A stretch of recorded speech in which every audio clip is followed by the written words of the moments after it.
A more comprehensive definition of magic is to say that magic is a contract, an agreement between the magician and the jinn.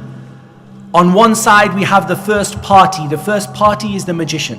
And on the other side we have the second party, and the second party is the jinn. But this is not a contract which is understood by any legal system in the world.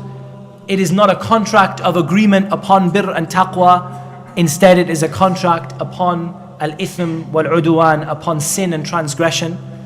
And it is a contract made up of two parties. The first party is the magician, and the second party is the jinn. And the magician says, I will do some stuff for you and you will do some stuff for me. And we will make this agreement between ourselves. So this is a more comprehensive definition of magic, because it covers spells, which are, I guess, the agreement made verbally, incantations, it covers to the tying of knots and the blowing on knots, and all of the other forms that magic takes. But all of these definitions give us a little bit more information, and they give us an idea about just what the reality of magic is. But there is nothing clearer and nothing more easy to understand, or easier to understand, than the explanation of Allah subhanahu wa ta'ala of magic in the Quran.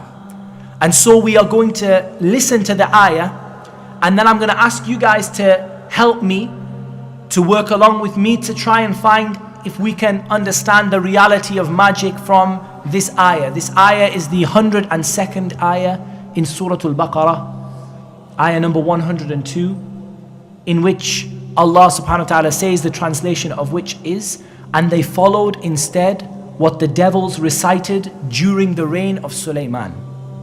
It was not Sulaiman who disbelieved, but the devils disbelieved, teaching people magic and that which was revealed to the two angels at Babylon, Harut and Marut. But the two angels did not teach anybody until they said, we are only a trial, so do not disbelieve by practicing magic. And yet they learn from them, by which they cause separation between a man and his wife. But they do not harm anyone except by the permission of Allah subhanahu wa ta'ala. And the people learn what harms them and does not benefit them. But the children of Israel certainly knew that whoever purchased this magic would not have any share in the hereafter, and wretched is that for which they sold themselves if they only knew. The first point, magic is something which is learnt. It is not something you are born with. I mentioned this last week. We do not have boy wizards who are born and just grow up and accidentally happen to be a magician. Magic is something which is learned. Where do we benefit this from in the ayah? Magic is something that is learned. And they followed instead what the devils had recited during the reign of Sulaiman. It was not Sulaiman who disbelieved, but the shaitan disbelieved, teaching people magic and that which was revealed to the two angels at Babylon. But the two angels did not teach anyone until they said, we are only a trial, so do not disbelieve by practicing magic. And yet they learned from them that which they cause separation between a man and his wife. Based on this ayah, and those of you who know this ayah by heart, where do we benefit that magic is something that can be learned? It's something that's learned, it's not something you're born with.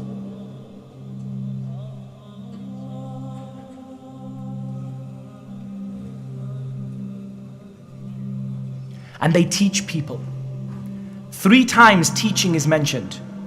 Teaching people magic, the shaitan teaching people magic, and the two angels not teaching anybody, and they learn from them that which they cause separation between man and wife. So this is something which is learnt. It is a form of knowledge, but it is a form of knowledge that does not benefit. It is knowledge that has nothing in it except harm and disbelief and evil. But it is a form of knowledge, and it is something which is learnt. People learn it from books. People learn it from teachers. People learn it from the jinn. It is not something which is a skill that people are born with, or something, and not a gene that people have in their, genetic code. This is something that people learn. Secondly, that magic is an act of disbelief. Where do we benefit this from the ayah? And I'm sure there are those of you who have memorized the ayah who can tell us. وَمَا كَفَرَ سُلَيْمَانَ وَلَكِنَّ الشَّيَاطِينَ كَفَرُوا يُعَلِّمُونَ النَّاسَ السِّحْرَ. Sulaiman did not disbelieve, but the shayateen disbelieved, teaching people magic. And by teaching people magic, they disbelieved. And how do we benefit then that even learning it, forget teaching it, even learning it is disbelief?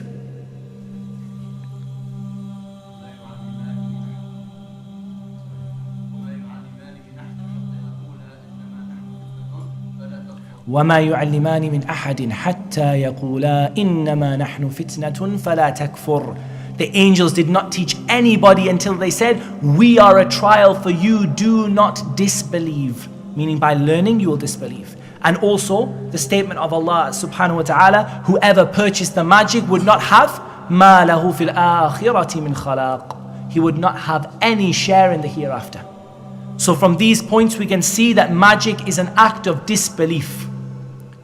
Where in the ayah do we learn that magic causes real harm? That it is not like the Mu'tazila, or some of the Mu'tazila said that it is only tricks of the eye and tricks of the mind that make people feel that they have, seen something that they haven't seen, but it has no reality to it. This is what the Mu'tazila said. Where do we find in the ayah something that we can use to respond to the Mu'tazila in this false statement of theirs? To prove that magic causes real harm.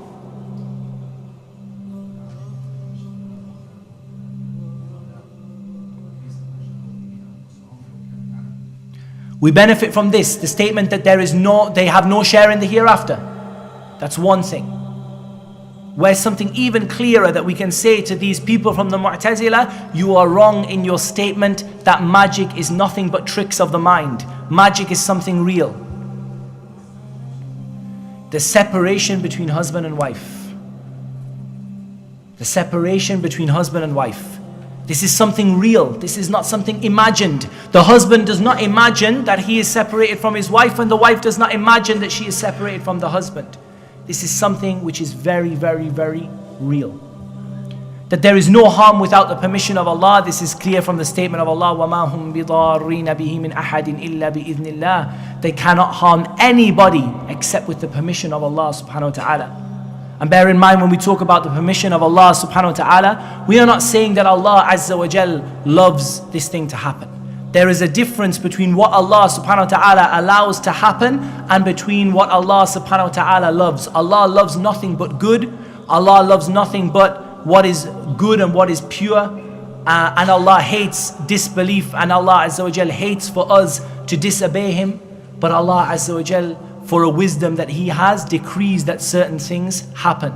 And nothing happens without the decree of Allah subhanahu wa ta'ala. And Allah subhanahu wa ta'ala is perfect in justice and perfect in wisdom azza wa jal.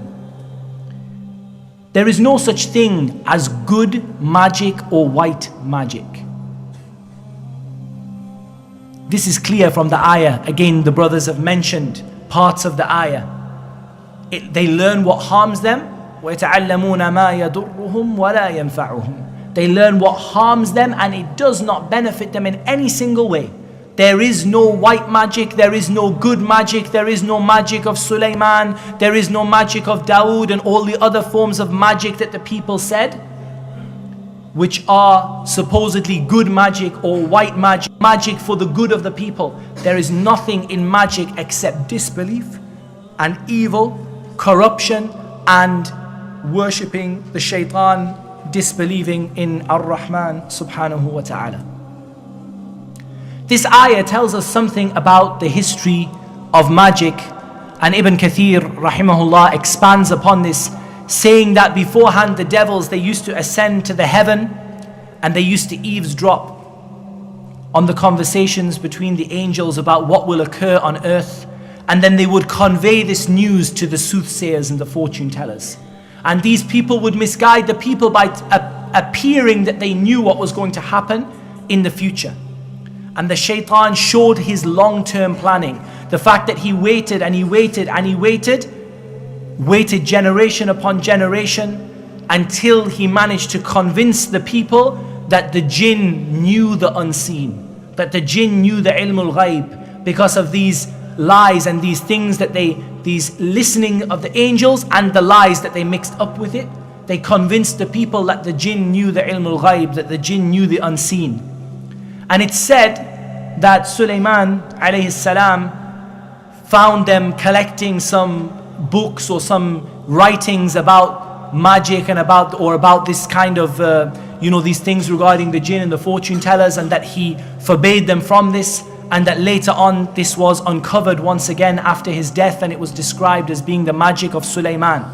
And it is said that is this that Allah Azza wa Jal is refuting in his statement, وَمَا كَفَرَ سُلَيْمَانَ وَلَكِنَّ الشَّيَاطِينَ كَفَرُوا. That this statement that the Jews make, that this was the kufr of Sulaiman, that this was the disbelief of Sulaiman, is not true. And in fact, it was the shayateen who were the disbelievers, and Sulaiman alayhi salatu wassalam was free from what they attributed to him and what they described him as doing, and that whatever was allegedly found with Sulaiman was in fact the work of the shaitan and nothing to do with Sulaiman alayhi salam. Now we have the issue of the angels, and this is something which was a difficult issue and something about which there is a considerable amount of disagreement. What exactly happened to the angels? Did the angels disobey Allah subhanahu wa ta'ala? Did the angels bring simply something other than magic, and it was the shaitan who were the first people to bring the magic? Or was it that the angels instructed the people not to follow them but to go to the shaitan if they wanted to learn the magic, and it was actually shaitan that taught them? Or was it the fact that the angels themselves taught this magic by the permission of Allah? And if that was the case, then how could the angels teach something which is disbelief? This is something which there are a lot of different opinions amongst the Mufassirin. But this is something about which I listened this morning to a statement of Shaykh ibn Uthaymeen rahimahullah and Shaykh ibn Baz rahimahullah, who both of them came to the conclusion that it was the angels that taught the magic. And of course the angels do not disobey Allah subhanahu wa ta'ala, and the angels do not do anything that Allah subhanahu wa ta'ala does not want them to do. So how can we reconcile? Shaykh ibn Uthaymeen rahimahullah has a wonderful explanation of how we reconcile between these different issues. He says that Allah subhanahu wa ta'ala may make something halal for a particular group for the purpose of a test. For example, the sujood to Adam. We know it's not permissible for us to perform any kind of sujood to other than Allah subhanahu wa ta'ala, and yet Allah subhanahu wa ta'ala tested the belief of the angels by their sujood to Adam. And likewise the killing of a son, we know it's not permissible to kill it, let alone to kill your son, and yet Ibrahim was tested by being asked to kill his son. And so by this, Shaykh ibn Uthaymeen rahimahullah explains that it is not necessary, because the individual action itself is an action of evil, that Allah subhanahu wa ta'ala would not command it test. And we know that those angels did not teach the people until they said, we are a trial, do not learn anything from us, do not learn anything, do not learn this magic, do not learn anything from us. And yet some of the people from the shayateen, they persisted until they were taught from the angels that which separates between a man and his wife. So what do we know about the nature of the magician? What do we know about this person who dedicates his life to serving the shaitan? A person cannot become a magician until he reaches the highest form of disbelief from which there is rarely any return. The shaitan promises him riches, the shaitan promises him fame. Some people enter into magic because of doubts in their hearts, some enter into magic because of their desires, and this is the majority. And when we hear a little bit about Aleister Crowley later on, we can identify with this. Sometimes people are lured into practicing magic because they enter into things like, for example, they get involved in tricks of the hand. Maybe it's a simple putting something under the sleeve and it comes out of the other side, and then they want more, like a drug addict. More and more. It's not enough to simply make a coin disappear in their hand and appear in the other hand. Then it has to be more and more and more until they go into things, maybe perhaps they go into a Ouija board or something like this, which involves calling upon the shaitan, and then once the shaitan gets hold of them, they go into it further and further. Some people are lured innocently into the practice of magic, by reading books in which it says, try this is a particularly good thing. This will make your wife love you. This will make your husband love you. This will make your enemies hate you. This will destroy your enemies. Write these things, say these things, do these actions. So people come into magic in different ways. Some of them follow their desires for richness, for fame, for wealth. Some of them are overcome by their desires for the world, like we're going to hear in a little while. Some of them are lured by tadarruj, by steps, by, step by step. They begin by something light, they begin by tricks, they begin by potions, and then they get into worse and worse and worse until they enter into real magic. And sometimes people find this information in books and they mistakenly believe it to be something beneficial and something good, and once they get involved in it, the shaitan gets hold of them, and once the shaitan gets hold of them, they begin to enter into real magic. The magician cannot practice magic without committing shirk, without committing disbelief, without becoming one of the strongest and most evil disbelievers of the law of Allah subhanahu wa ta'ala. And we're going to describe some of the things that the magicians do to learn magic in a moment. I'm going to tell you a story of a person who actually repented. He was a magician, I believe, before he became Muslim. He was not a so-called Muslim magician. He was a magician before then, and he accepted Islam, and how that is a very, very rare thing. But he accepted Islam and he told the story of the things he used to do, and wallahi, these stories are very, very, very similar. They do very, very similar things. The higher and the more powerful and the more evil the person does, and the more kufr and the more shirk that the person does, the more that the jinn are able to do for them, or the more that the jinn are willing to do for them. I will tell you the story of a magician who repented. He repented and he told the story of how he came into practicing magic. He said, I had a teacher who was a magician, and the teacher showed me all of his power and all of his strength and all of his might, and I desired to learn the magic that he learned. He said, I went to a faraway cave in the darkness, and he said, I stayed there for many, many days without any light, without any fire, without any warmth. He said, I sat in a circle, and this circle is where I used to use the toilet, and it is where I used to sleep. So he used to use toilet in this place, and then he used to sit in his own filth for day after day after day. When he had sat in his own filth, and when he had reached this state of absolute filth and absolute complete and utter impurity, then the shayateen began to come to him and they began to instruct him what to do. And they taught him some things, and he said, I want more and I want more. They said, no, this is not enough. They said, we will not accept to teach you any more until you go and you commit zina. But not any kind of zina. You go and you commit zina with a mahram. You go and you commit zina with a mahram, with your mother, with your sister, with your aunt, and then we will teach you some more. And subhanallah, like this, the person went on and on and on. He was made to disgrace the Quran. He was made to, like this, some of them, they put the Quran under their shoes. Some of them, they use the Quran for toilet paper. Some of them, they commit the most horrible. How a person becomes a magician. A person becomes a magician by reaching the highest level of kufr that he will almost never return back from, and then he can progress. And you should not be fooled in this by a person's apparent piety. Many of these people have been caught praying in the masjid, but they pray without wudu, for example. Or they've been caught, with their tasbih or whatever they have, or they've been caught with the Quran open in front of them, but when they looked, the back pages of the Quran were all blank, or the names of the shaitan were written on the following pages, but he opens it up for you at the page which is the Quran and says, I'm a holy person, or I'm a sheikh or a peer, or whatever it may be. And subhanallah, these people, the reality of them is what I described.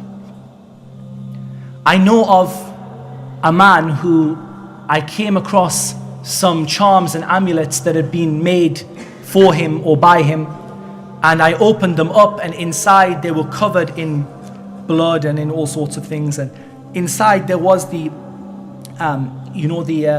the red. This is a place where idols are worshipped, and that the magician is asking you to sacrifice something in a place where idol worship is committed, for example. Overconfidence, the ability to solve all problems. I can solve anything that happens to you. Whatever's wrong with you, I can cure it. Cures cancer, cures this, cures that, cures, and especially curing, so I can cure problems of people hating each other, people loving each other. I can fix your family, I can make you wealthy overnight. These kind of things are the statements of the magician. Control or presumed control of the jinn. I have control of the jinn. I have an army of jinn at my disposal. If I want, I can transport you through the air to such and such a place. If I want, I will command them and they will solve your problem for you. This is the statement of a magician.